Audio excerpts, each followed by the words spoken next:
Bismillahirrahmanirrahim. Assalamualaikum warahmatullahi wabarakatuh. Bersama saya M. Sopiudin Dahlan, founder metode MST. Pada kesempatan ini, saya akan menjelaskan Effective Reproduction Number. Sistematikanya, mengapa kita perlu mengetahui Effective Reproduction Number?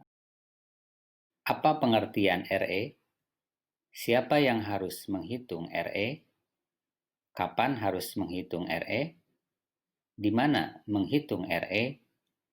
Dan terakhir, bagaimana menghitung RE. Video ini dipersembahkan oleh Sopiudin.com, sahabat penelitian Anda. Sopiudinstore.com yang orisinal ada di sini. Mengapa kita harus mengetahui RE?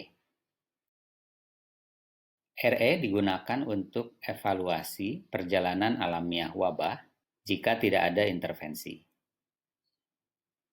Jika ada intervensi, RE digunakan untuk mengevaluasi intervensi yang telah dilakukan. RE digunakan sebagai salah satu parameter untuk menilai keberhasilan penanganan wabah, serta untuk menyusun strategi berikutnya. Jika masih lebih besar dari 1, maka apa yang harus dilakukan? Jika sama dengan 1, apa yang harus dilakukan? Dan jika sudah kurang dari 1, maka apa yang dapat dilakukan? Selanjutnya adalah apa pengertian RE. RE adalah jumlah kasus baru yang diakibatkan satu kasus lama pada populasi yang tidak sepenuhnya rentan. Bisa karena sudah ada imunitas pada sebagian populasi, atau karena ada intervensi.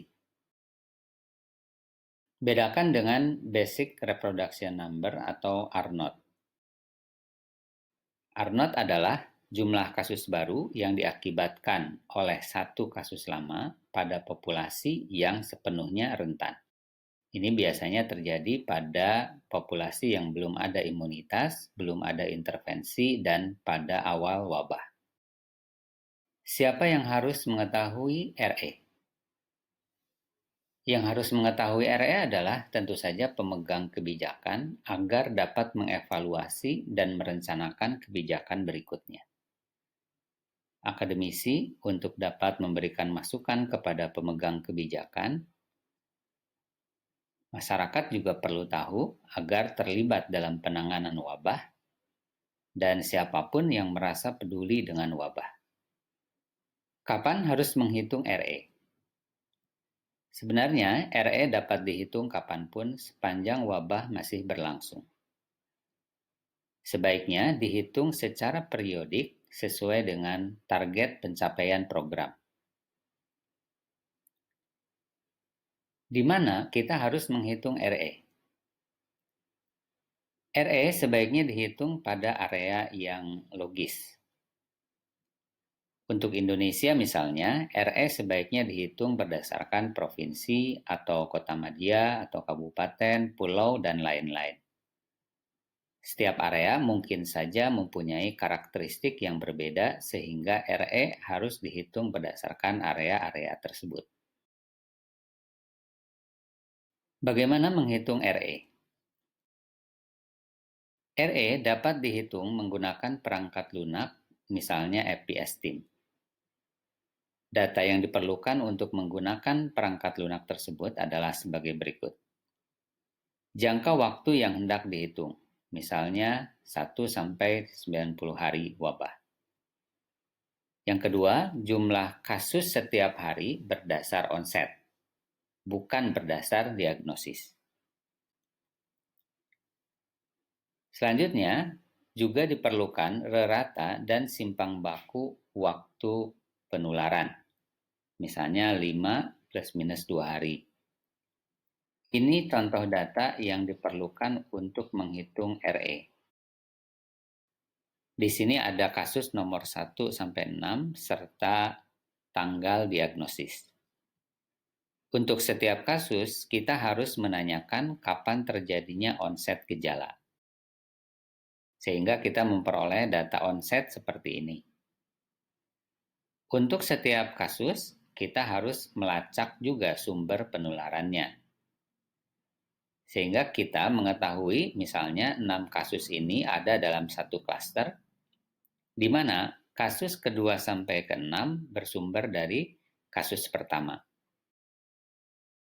Selanjutnya, kita dapat menghitung periode antar onset pada setiap kasus. Misalnya, kasus kedua, periode antar onsetnya 4, karena dia tertular dari kasus pertama yang onsetnya pada tanggal 22 Desember 2019. Kasus yang kedua, onsetnya 28 Desember 2019. Sehingga kalau dihitung, periode antar onset dari kasus pertama ke kasus kedua adalah 4 hari. Demikian seterusnya dihitung untuk pasien nomor 3 sampai dengan nomor 6. Kemudian kita dapat menghitung rerata dan simpang baku periode antar onset. Jadi untuk menghitung RE atau RT, kita harus mempunyai data-data ini. Apa yang dimaksud dengan periode antar onset? Ini adalah perjalanan alamiah penyakit mulai dari terinfeksi, kemudian muncul onset, didiagnosis, dan akhirnya misalnya sembuh. Kemudian terdapat periode infeksius yang terjadi sebelum onset sampai dengan pasien sembuh. Waktu antara terinfeksi sampai dengan onset disebut masa inkubasi. Sementara waktu antara terinfeksi sampai dengan mulai infeksius disebut sebagai masa laten. Kasus yang kedua juga mempunyai riwayat perjalanan penyakit yang sama, yaitu terinfeksi, onset, diagnosis, sembuh. Waktu yang diperlukan dari kasus pertama terinfeksi sampai dengan menularkan pada kasus yang kedua disebut sebagai generation time. Ini sebenarnya yang dicari, namun generation time ini tentu sulit untuk diidentifikasi. Yang lebih mudah untuk diidentifikasi adalah periode antar onset. Jadi periode antar onset ini adalah waktu antara terjadinya onset pada kasus pertama sampai dengan terjadinya onset pada kasus yang kedua yang bersumber penularannya itu dari kasus yang pertama. Bagaimana menghitung RE? Unduh terlebih dahulu aplikasi EpiEstim, kemudian siapkan data jumlah kasus berdasarkan onset per hari dalam file Excel. Lalu siapkan juga data setiap kasus terdiri dari klasternya, kemudian onset untuk setiap kasus, hitung juga waktu antar onset, rata dan simpang baku waktu antar onset seperti yang saya contohkan pada slide sebelumnya. Bila sulit, kita dapat menggunakan kepustakaan. Ini adalah tampilan dari software EpiEstim, terdiri dari beberapa sheet, ada readme, data, output, serial interval, output, R estimate, dan gambar. Pada sheet readme, kita melihat bagian paling atas adalah penjelasan tentang software ini. Jadi siapa yang membuatnya dan beberapa penjelasan lain kenapa software ini dibuat. Bagian berikutnya adalah bagian insiden, di mana kita harus memberikan informasi berapa lama jangka waktu yang akan kita hitung, RE-nya.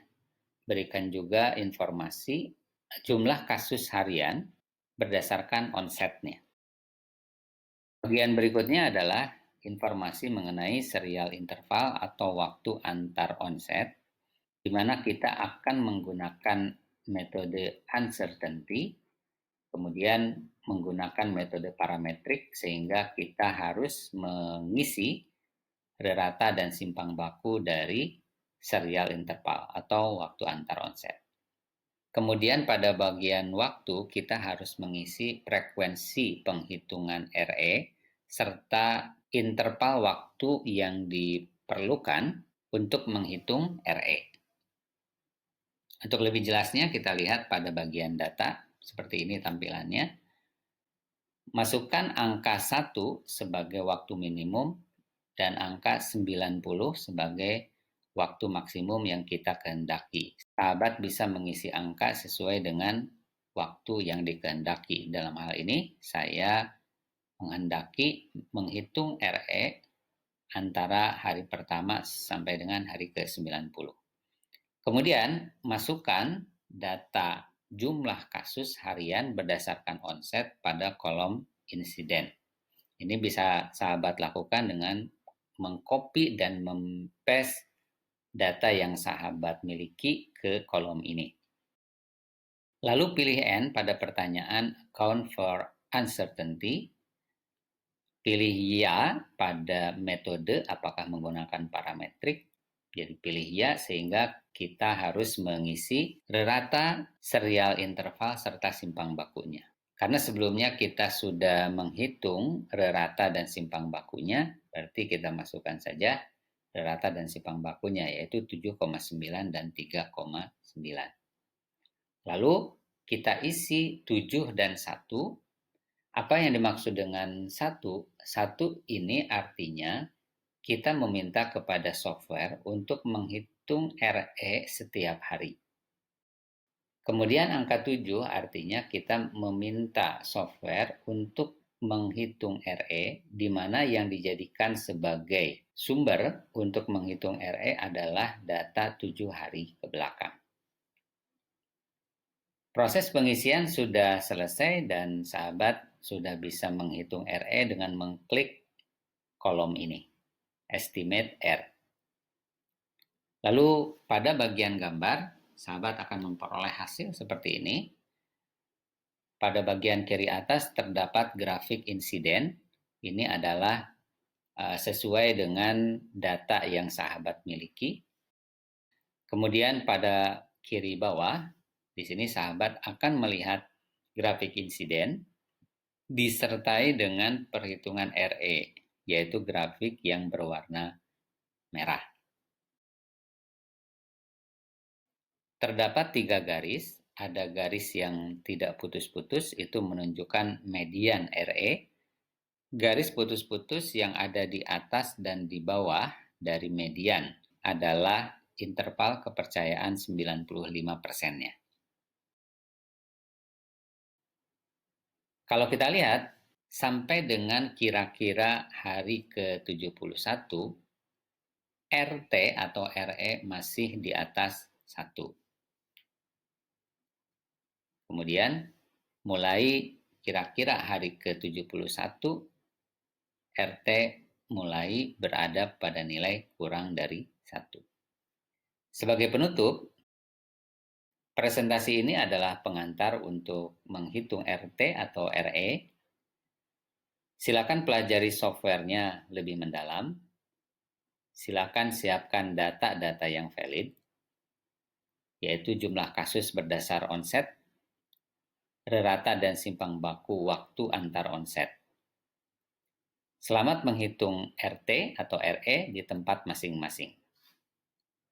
Terima kasih, saya M. Sopiudin Dahlan.